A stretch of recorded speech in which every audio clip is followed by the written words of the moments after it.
మీరు నన్ను ప్రశ్నిస్తే ఎట్లండి? ఏ కార్మికులతో వచ్చి కలిసారు, అందరు సంతోషంగా ఉన్నారు, రివైవ్ చేసాం. అరే స్టీల్ మినిస్టర్ వచ్చి ఇంకా ప్రైవేటీకరణ చేయమని చెప్తే ఇంకేం కావాలండి? నాకు అర్థం. కేంద్ర ప్రభుత్వం రాష్ట్ర ప్రభుత్వం కలిసి దాదాపు 13,000 కోట్లు ప్లస్ మేము పెట్టుబడులు పెడుతున్నాం. ఎవరి కోసం పెడుతున్నాం? ఆంధ్ర రాష్ట్ర ప్రజల కోసం పెడుతున్నాం, స్టీల్ ఫ్యాక్టరీని కాపాడుకునేదానికి పెడుతున్నాం, కార్మికుల కోసం పెడుతున్నాం. ఇంకెందుకు డౌట్ అండి? ఆర్సిలర్ మిత్తల్ కూడా క్యాప్టివ్ మైన్స్ లేదే. I'm sorry to say, but Arcelor మిత్తల్కి క్యాప్టివ్ మైన్స్ లేదే. Sir the reason for Visakha steel plant ఇంత నష్టపోయేదానికి కారణం గత కొన్ని సంవత్సరాలుగా ఉన్న మేనేజ్మెంట్ విచ్చలవిడితనంగా ఎక్స్పాన్షన్ కానివ్వండి, అక్కడ జరుగుతున్న ఇర్రెగ్యులారిటీస్ వల్ల నష్టపోయింది. అది చెప్పే కదా సీఎండి విషయంలో చెప్పా, స్ట్రాంగ్ మేనేజ్మెంట్ తీసుకొస్తానని చెప్పాం. వర్మ గారు క్షమించాలి, వర్మ గారు భరత్ గారు పర్సనల్గా మంత్రి గారు ఆదేశాలు జారీ చేశారు. మీరు మానిటర్ చేయండి క్లోజ్గా, ఎవ్రీ మంత్ రిపోర్ట్స్ చదవండి, ఎంఐఎస్ మీరు రివ్యూ చేయండి, నాకు ఫీడ్బ్యాక్ ఇవ్వండి. We will revive it, will make it strong, will make it profitable అని చెప్పారు. And we will do it. Package announce చేసినప్పుడు కుమారస్వామి గారు వైజాగ్ స్టీల్ కి ఒరిస్సాలో క్యాప్టివ్ మైన్స్ ఉన్నాయి కానీ ఇప్పటి వరకు ఎగ్జిక్యూట్ చేయలేదన్నారు. మరి దాన్ని ఎగ్జిక్యూట్ చేయడం ఏమైనా స్టార్ట్ చేస్తారా? అది కొత్త మేనేజ్మెంట్ వస్తుంది కనుక వీల్ డిస్కస్ ఇట్. 100% అంటే కాస్ట్ ఆఫ్ రా మెటీరియల్ ఎక్కడ తక్కువ ఉందో అక్కడ క్వాలిటీ ఉండాలి, కాస్ట్ తక్కువ ఉండాలి. ఎక్కడ తక్కువ ఉందో తీసుకుని తప్పనిసరిగా. And Visakha steel is high quality steel, technology is fantastic. So కాపాడదు. ఇప్పుడు అనంతపూర్ని డిఫెన్స్ హబ్ గా చేస్తా ఉన్నాయి. లేపాచి పూల్ ఇప్పటికీ ఖాళీగా ఉన్నాయి, దాన్ని ఏమైనా యూజ్ చేసుకునే అవకాశం ఉందా? దానిపైన ఫోకస్ ఉంది. 100% అది కూడా విల్ టేక్ ఇట్ అప్. అది లీగల్ లిటిగేషన్ కూడా ఉంది. ఎందుకంటే ఏపీఐఏసీ గతంలో ఒక అవసరం కోసం ఇచ్చింది, టైం బార్ అయింది ఆ ప్రాజెక్టు. ఏం చేయాలని మేము చర్చిస్తాం. మన భారత్ ఫౌజ్ కూడా వాళ్ళది అమ్యునిషన్ తయారు చేసేదానికి వాళ్ళ ల్యాండ్ అడితే క్యాబినెట్లో కూడా అది క్లియర్ చేసాం, ఆ ప్రపోజల్ కూడా క్లియర్ చేసాం. సో అక్కడ హబ్ అనేది ఏర్పాటు. రాజకీయ విషయానికి వస్తే ఈరోజు జగన్ గారు కార్పొరేట్ సమావేశం ఏర్పాటు చేశారు. 2.4తో ఎలా ఉంటుందో చూపిస్తాము. త్వరలో 30 సంవత్సరాల పాటు మాన్య అధికారులు ఉంటారు. పార్టీ బయటతుంది ఏపీలో బతికే ఉంది. ప్రజలు ఇంకా 1.0 నుంచే కోలుకోలేకపోతున్నారు స్వామి. ఎంతమంది దళితులు చంపారండి, ఎంతమంది బడుగు బలహీన వర్గాలు చంపారు, ఎంతమంది మైనారిటీ సోదరులు చంపారు గత ప్రభుత్వంలో. ఇక్కడున్న నాయకులందరిపైన కేసులు పెట్టారు. ప్రజలకి స్వేచ్ఛ ఎక్కడుండేది గత ప్రభుత్వంలో? మేము బయటికి రావాలనుకుంటే మా గేట్లకే తాడు కట్టారు కదా అన్నాడు. నా పైన 23 కేసులు పెట్టారు, అటెంప్ట్ మర్డర్ కేసు పెట్టారు, ఎస్టీఎస్టీ కేసు పెట్టారు. శాశ్వత భూ హక్కు చట్టం అని తీసుకొచ్చి ప్రజల భూముల్ని కాజేసేందుకు ప్రయత్నించారు. ప్రజలు మర్చిపోయారనుకుంటున్నారా? ఆయన ఎవరు మర్చిపోలేదు. ఎన్నికల ముందర కూడా నా ఎంట్రీగా ఎవరు పీకలేరన్నారు. ఏమైంది? ప్రజలు ఎవరు ఎన్ని ఎంట్రీలు పీకారు చెప్పండి. No, I am following the due process of the law. If I don't follow the due process of the law, tomorrow you will question me saying that this is vindictive politics. Madam is here. Immediately what you will say, you are vindictive in nature. I have to follow the due process of the law. See, together, Bharatiya Janata Party, Telugu Desam Party, Jansena Party, together, we spoke about illegal liquor, we spoke about illegal stand, we spoke about land mafia, and inquiries are going on. Liquor inquiries are going on. So let the process get completed. It will be followed by action because it is a promise we have made to the people. In almost 90 meetings I spoke about my red book, sir. I showed my red book. People have endorsed my red book. Red book lo any chapter lo ayindi sir.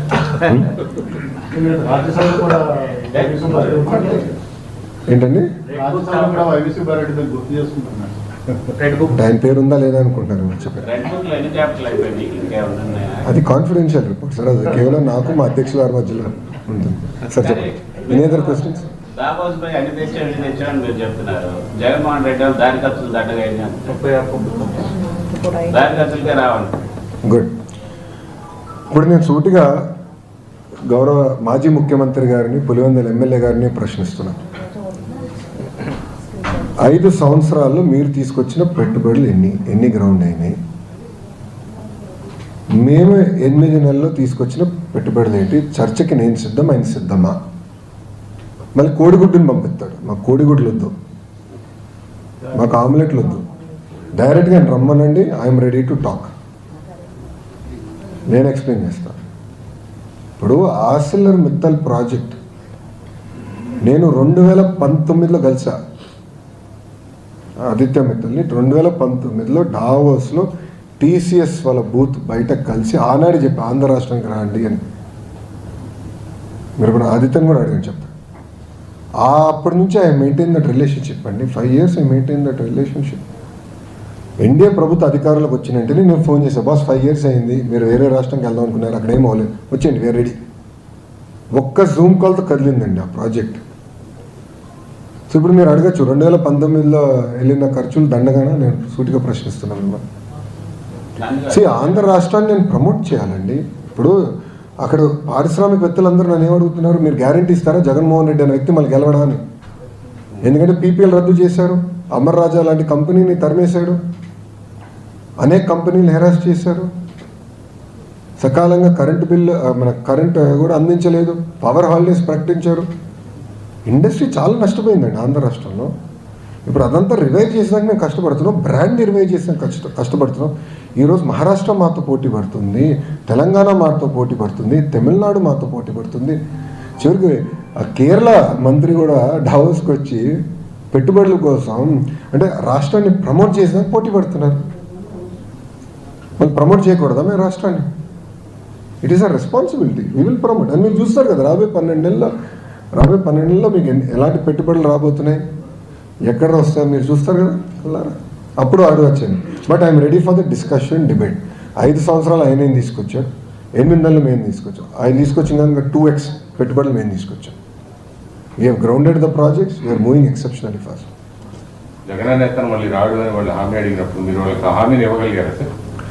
ప్రజలు నిర్ణయిస్తారు, మేము కష్టపడతాం. కానీ ప్రజలు కూడా గమనించాలి, ఈరోజు కొన్ని రాష్ట్రాల్లో అక్కడున్న భారతీయ జనతా పార్టీ ప్రభుత్వానికి 5 టర్మ్లు ఇచ్చారు. Gujarat amazing example. ఈరోజు చూడండి డెవలప్మెంట్ ఏ స్థాయికి వెళ్ళిపోయింది. 5 termsలో their contribution to India's GDP has increased I think by almost 1.5% in 5 terms. Huge contribution. So consistency in government చాలా చాలా అవసరం. అది ప్రజలు గమనించాలి, గుర్తించాలి.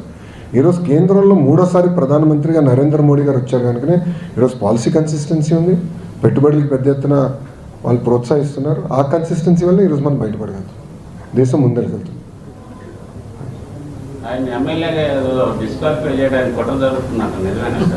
ఎవరినండి ఎట్లా డిస్క్వాలిఫై చేస్తామండి? 60 days కంటిన్యూగా రాకపోతే ఆటోమేటిక్గా డిస్క్వాలిఫై అవుతుందని డిప్యూటీ స్పీకర్ చెప్పారు. మళ్ళీ ఆయన ఎందుకు రావట్లేదు అసెంబ్లీకి? ఆయన రావాలి కదా. ప్రజలు గుర్తించకపోతే నేనేం చేయాలి స్వామి?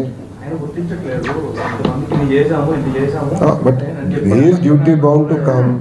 కనీసం పులివెందల సమస్యల గురించైనా మాట్లాడాలి కదా. ప్రజలు గుర్తించకపోతే నేనేం చేయాలండి? ప్రజలు గుర్తించాలి కదండి. ఇప్పుడు ఆయన అన్నారు కదా గతంలో 4 ఎమ్మెల్యేలు అనుకుంటా, 4 ఎమ్మెల్యేలు నేను లాగేస్తే మీకు ప్రతిపక్ష హోదా కూడా ఉండదని ఆయనే చెప్పారు కదండి గతంలో. మళ్ళీ ఆయన మర్చిపోయారా?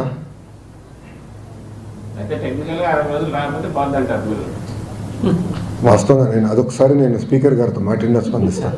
ఎందుకంటే ఆ టెక్నికాలిటీ మొదటిసారి నేను తెలుసుకుంటున్నాను. నాకు కొంచెం అసెంబ్లీ రూల్ బుక్ ఇంకా చదవాలి. కౌన్సిల్ రూల్ బుక్ అయితే నాకు first page to last page తెలుసు. అసెంబ్లీ రూల్ బుక్ చదవాలి. నేను ఒకసారి స్పీకర్ గారితో మాట్లాడినా వాళ్ళు respond on that subject. Sir మీ పార్టీకి క్యాడర్కి ఆస్పిరేషన్స్ మధ్య సింక్రనైజ్ కావట్లేదు, అందులో కొద్దిగా క్యాడర్లో అసంతృప్తి ఉందన్న వార్తలు వస్తాయి. దాన్ని మీరేమంటారు? ఎట్లా మీరు ఆస్పిరేషన్ ఫుల్ఫిల్ చేస్తారు? సార్ మీరు చూస్తే గెలిచిన రోజు దగ్గర నుంచి నేను కార్యకర్తల్ని కలుస్తున్నాను. ప్రజా దర్బార్ ద్వారా కార్యకర్తలు నేను కలుస్తున్నాను. సెకండ్ లెవెల్ లీడర్స్ని 1-on-1 నేను కలుస్తున్నాను. అంతేకాకుండా నేను జిల్లాలకు వెళ్ళినప్పుడు తప్పనిసరిగా ఒకసారి ఉత్తమ కార్యకర్తలను కలుస్తున్నా. పార్టీ అక్కడ నియోజకవర్గంలో జనరల్ బాడీ మీటింగ్ పెట్టుకుంటున్నా, వాళ్ళ ఇష్యూస్ నేను తెలుసుకుంటున్నా. ఈరోజు మీరు చూస్తే నీతి సంఘ ఎన్నికలు పూర్తయినాయి. స్టేట్లో కొన్ని నామినేట్ పోస్టులు భర్తీ చేసి మిగతా పోస్టులన్నీ కూడా ఈ నెలాఖరికల్లా we want to finish, including AMC కానివ్వండి, దేవాదాయ శాఖకు సంబంధించిన పోస్టులు కానీ ఇవన్నీ మేము భర్తీ చేస్తాం. దాని తర్వాత మిగిలిన ఎవరిని ఉంటే కూడా వాళ్ళకి గుర్తిస్తాం. వాళ్ళని క్యారీ చేసే బాధ్యత మా తెలుగుదేశం పార్టీ తీసుకుంటాం. దాంట్లో ఎలాంటి సందేహం లేదు. సో గుర్తించకుండా పోతాం అనేది ఉండదు మా దగ్గర. ఈరోజు ప్యూర్ డేటా డ్రివెన్ మేము వెళ్తున్నాం. ఎవరు క్లస్టర్ యూనిట్ బూత్లో బాగా పనిచేస్తారు, ఎవరు ఎక్కువ మెజారిటీ తీసుకొచ్చారు, గతంలో బాబు షూరిటీ భవిష్యత్ గ్యారంటీ ఎవరు బాగా చేస్తారు, ఇదేమి కర్మ మన రాష్ట్రం కార్యక్రమం ఎవరు బాగా చేస్తారో వాళ్ళని మేము గుర్తిస్తున్నాం. మీరు ఇచ్చిన పోస్టులు మీరు అందరూ చూసారు. ఎవరైతే బాగా పనిచేస్తారో, పార్టీ కోసం పనిచేస్తారో వాళ్ళనే ఎన్డీఏ కూటమి గుర్తిస్తుంది. Sir, Delhi elections పూర్తయిపోయాయి.